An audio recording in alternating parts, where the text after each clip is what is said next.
जितने भी भाई बाहर मोटरसाइकिल पे खड़े हैं, रास्ता खाली करके सबसे निवेदन है कि वो लोग सब आकर पंडाल पर अपना स्थान ग्रहण करें। कार्यक्रम की शुरुआत हो चुकी है। आप सबसे मेरा निवेदन है अन्य सांसद जी के ओजस्वी विचारों को सुनने के लिए और हरियाणा में अपना स्थान ग्रहण करने के लिए आए। माननीय सांसद Chandrashekhar Azad, Azad Samaj party, Azad Samaj party, Azad Samaj party. काम करो। और उधर मेरी गाड़ी के पास भी हमारे साथी खड़े हैं, वो जो मुझे मेरी खबर पे यहाँ, इनसे भी मैं कहूंगा अगर इस बार चूक जाएंगे तो 5 साल बाद मौका आएगा। 5 साल तक इंतजार नहीं कर सकते, 5 साल में बहुत कुछ बदल जाएगा। इसी बार करके ताकत बनानी है। इसी बार जो है अपने साथियों को आगे बढ़ा के भेजना है, जिससे कि विधानसभा में इन क्षेत्रों की आवाज भी उठे और इन क्षेत्रों की आवाज उठने भारत का कि दुनिया हमसे सीख ले कि भारत जैसी शिक्षा कहीं नहीं है। लेकिन यहाँ तो उल्टा है। गरीब तो सरकारी स्कूल में बच्चे पढ़ाएगा क्योंकि पैसे नहीं है। अमीर प्राइवेट में बेचारा पढ़ा सकता है। प्राइवेट स्कूलों में पढ़ाई थोड़ी बहुत ही हो रही है।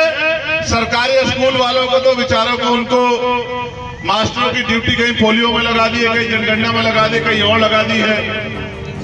टीचर ही नहीं है, भर्तियां ही नहीं हो रही है। तो मेरा तो ये मानना है, मैं नहीं मानता मुझसे ज्यादा लोग सहमत होंगे नहीं होंगे, मेरा ये मानना है कि चाहे राष्ट्रपति हो या किसान मजदूर की संतान, चाहे प्रधानमंत्री हो, मुख्यमंत्री हो, राज्यपाल हो, विधायक हो, सांसद हो, गांव के प्रधान से लेके जो भी सरकारी सुविधा लेता है, सरकारी तनख्वाह लेता है, सरकारी सुरक्षा लेता है, उन सब के बच्चों को सरकारी स्कूल में पढ़ाने का अधिकार मिलना चाहिए।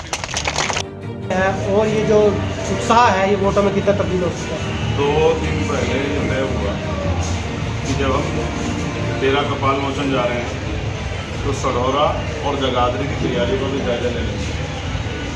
2 दिन की तैयारी में हजारों लोगों का प्रोग्राम जो अशोक जी ने करा, उससे स्पष्ट है कि अशोक जी ने यहाँ बहुत मेहनत की। पार्टी के कार्यकर्ता भी लंबे समय से इनके साथ यहाँ मेहनत कर रहे हैं। बूथ तक का संगठन उन्होंने बनाया है, बूथ सेक्टर का संगठन, जिसके जरिए आजाद समाज पार्टी इस विधानसभा में बहुत ताकतवर है। मेरा विश्वास है कि इस बार जनता जिन लोगों ने उनको ठग लिया या वादा करके उनसे धोखा किया, इस बार उनको किसी को मौका नहीं देगी। इस क्षेत्र के बीच के काम करने वाले और लंबे समय से क्षेत्र की सेवा कर रहे भाई अशोक जी को इस बार जो है, अशोक कश्यप जी जो बहुत अच्छे व्यक्ति जिन्होंने मेहनत की है, लोगों की मदद की, उनको मौका देने जा रही है, ऐसा मेरा विश्वास है। आजाद समाज पार्टी का प्रदेश में जजपा के साथ प्रदेश में जैसे है कि जजपा जो है स्वयं बेसब्री कर रहा है, क्या आजाद समाज पार्टी का समर्थन कि क्या परिणाम रहेगा किसानों और आम मजदूर की जज्बा के खिलाफ है? देखो मैं फिर आपसे स्पष्ट कर दूं, यहाँ तो भारतीय जनता पार्टी के खिलाफ हवा चल रही है और वो उनकी नीतियों की वजह से। जजपा के साथ हमारा गठबंधन चुनावी है, इस वजह से है कि हम दोनों मिलकर शक्ति का निर्माण करें।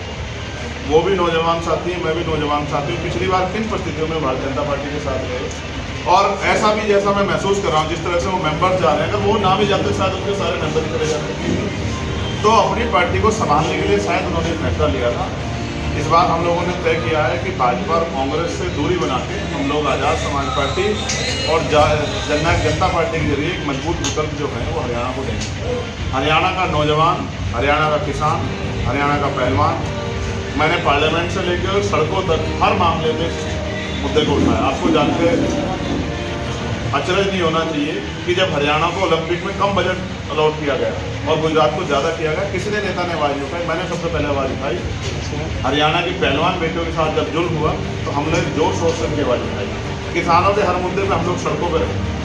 साथ साथ चाहे NRC का मामला हो, चाहे पिछड़े वर्ग के हितों का मामला हो, चाहे महिलाओं के सम्मान का मामला हो, चाहे क्षेत्रीय समस्या का मामला हो, भीमहार में आज़ाद समाज पार्टी के लोग लगातार आवाज़ उठाते रहे। एक भाईचारा हम लोगों ने बनाया। इस भाईचारा के आधार पे हमने इन्हीं बड़ी पार्टियों को हराते हुए नगीना भी जीती। और जब हम नगीना जीत गए, हमारे पास तमाम अवसर थे कि हम सरकार के साथ जाके मंत्री बन रहे, सब चीज़ें, हमने सब चीज़ों को लात मारी, क्योंकि हम जिन वर्गों के हितों के लिए लड़ रहे हैं, गरीबों, किसानों, नौजवानों, मजदूरों, महिलाओं के लिए, उनके हित इन सरकार में सुरक्षित नहीं है। तो आज़ाद समाज पार्टी अपने मुद्दों पे, अपने विचारधारा के साथ चुनावी लाइन में, और हमारा विश्वास है कि गठबंधन एक बहुत अच्छा परिणाम इस बार देंगे। कितनी सीटें रहेंगी? ये तो आप बहुत पीछे चल रहे हैं पत्रकार साथी। ये तो अनाउंसमेंट हमने दिल्ली में बहुत दिन पहले कर दिया था कि हम कितनी सीटों पर लड़ेंगे। सर, जैसे जेजेपी और आपका गठबंधन हुआ है, इसी तरह से इनेलो और बीएसपी का गठबंधन हुआ है, कहीं ना कहीं ये बात सामने आ रही है कि वोट काटने के लिए जिस तरह से गठबंधन हुआ है, क्या आप किसकी वोट काट रहे हैं? कांग्रेस पार्टी की तरफ से इस तरह? क्यों ये जनता कांग्रेस के गुलाम है क्या? जनता क्या आप जनता को बेवकूफ समझते हैं? मीडिया और कुछ पार्टियों के लोग जनता का मजाक उड़ाते हैं। जनता बहुत सोच समझ के वोट देती है। अगर जनता किसी के खिलाफ हो तो सगे भाई को वोट नहीं देती, चाचा ताऊ के बेटे को वोट नहीं देती। जनता को बेवकूफ समझना और उनका मजाक उड़ाना मीडिया को बंद करना चाहिए। चुनाव की डेट बढ़ा दी। कभी कभी ऐसा लगता है कि आप किसी पार्टी की प्रवक्ता की तरह बात रख रहे हैं, ऐसा नहीं करना चाहिए। लोकतंत्र में इसका मतलब जिन पार्टियों को पिछली बार जिनका अवसर नहीं मिला या जिन पार्टियों को बहुमत नहीं मिला, तो उनको इस बार नहीं लड़ना चाहिए। कई ऐसे स्टेट हैं, जैसे उत्तर प्रदेश में कांग्रेस की कई सौ सीटों पर जमानतें जब्त हुई, तो अगर हम उनको वहाँ वोट कटवा कहने लग जाए तो ये तो लोकतंत्र का अपमान होगा। भाई, लोकतंत्र में सबको अधिकार है और ये तो चुनाव के बाद तय होगा। अगर मैं इस बात को सोचता तो मैं नगीना लड़ता ही नहीं। नगीना नहीं लड़ता तो आज आज़ाद समाज पार्टी या मजबूत आवाज पार्लियामेंट कैसे जाती?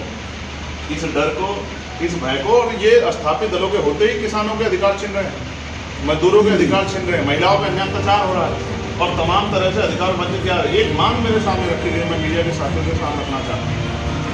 वो मांग ये है, सदगुरु रविदास जी महाराज जी की जयंती पर, महर्षि कश्यप जी की जयंती पर, भगवान वाल्मीकि जी की जयंती पर गजेटेड छुट्टी होनी चाहिए। पार्लियामेंट में मेरे द्वारा इस मांग को बहुत मजबूती से उठाया जाए, ऐसी मांग रखी गई है। मैं क्षेत्र के लोगों को उनकी भावनाओं का सम्मान रखते हुए विश्वास दिलाता हूँ। इस बार जब सेशन चलेगा तो मैं उनकी इस मांग को सरकार के सामने मजबूती से रखूँगा।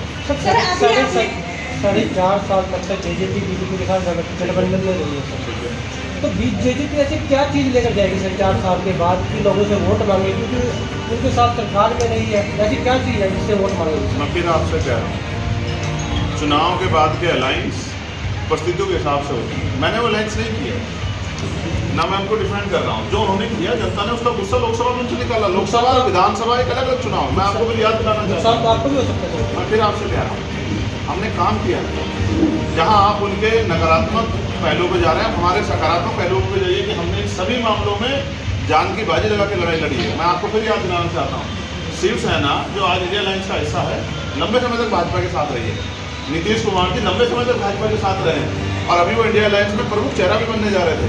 ऐसे ही भारतीय जनता पार्टी ने पीडीपी से समझौता किया है और बहुजन समाज पार्टी ने तो खुद 3 बार भाजपा के साथ मिलकर सरकार बनाई। मैं फिर आपसे कह रहा हूँ, जनता जननायक, जनता मालिक है, जनता जिसको जनमत देगी। और सोचिए, इस बार हम ही ऐसी मजबूत स्थिति में आ जाए कि हमारे जरिए शक्ति का निर्माण हो रहा है हरियाणा में, फिर जो आज सवाल खड़ा कर रहे हैं वो फिर कैसे आपसे आप चुना पाएंगे? मैं कहता हूँ कि हमें मेहनत करने दीजिए और चुनाव रिजल्ट का इंतजार कीजिए। हम मेहनत करेंगे और जनता का आशीर्वाद हमारे साथ है, क्योंकि हमने जनता के बीच जनता के लिए लड़ाई लड़ी है।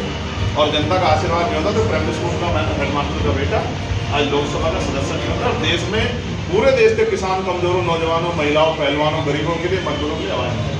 सर, अभी आपने महिलाओं पर अत्याचार की बात करी है, तो भाजपा सरकार जो दावे करती है कि हमने क्राइम खत्म कर दिया है, तो इसके बारे में आप क्या कुछ कहना चाहोगे? दिन प्रतिदिन क्राइम बढ़ता जा रहा है, इसके ऊपर आप क्या कुछ कहना चाहोगे? आप ही कह रही क्राइम बढ़ता जा रहा है, तो भाजपा के झूठ को बेनकाब तो आप ही कर रही है। जी जी। और मैंने तो आप अभी क्या 3 दिन कुछ पहले कहना चाहोगे? एनसीआरबी का डाटा पेश किया था सबके सामने, वो भी मीडिया का मेरा नहीं था, जी जिसमें जहां जहां भाजपा शासित सरकारें हैं वहां किस तरह का जुल्म जो है महिलाओं पे हो रहा है, कुछ छिपा हुआ नहीं। और सिर्फ महिलाओं पे नहीं, टारगेट करके मुसलमानों पे, ईसाइयों पे, बुद्धिस्टों पे, जैनों पे किस तरह का जुल्म किया जा रहा है, वो भी सिक्कों पे किसी छिपा हुआ नहीं है। किसानों पे जिस तरह से मॉब लिंचिंग हो रही है, जिस तरह से बुलडोजर के जरिए गरीबों को उजाड़ा जा रहा है। सरकार घर नहीं बना सकती लेकिन घर उजाड़ सकती है। अपनी सत्ता बचाने के लिए सरकार जो करती है उसका खामियाजा जो है वोट की चोट से आगे देखना पड़ेगा। मुख्यमंत्री महेंद्र सिंह ने कहा है कि मैं शपथ बाद में लूंगा, उसके बाद भी पहले 24,000 लोगों को नौकरी दूंगा। इस बार क्या देर हुई? आपने तो बहुत सारी घोषणाएं की, आपको एक समय भी मिला था तो आप कर देते।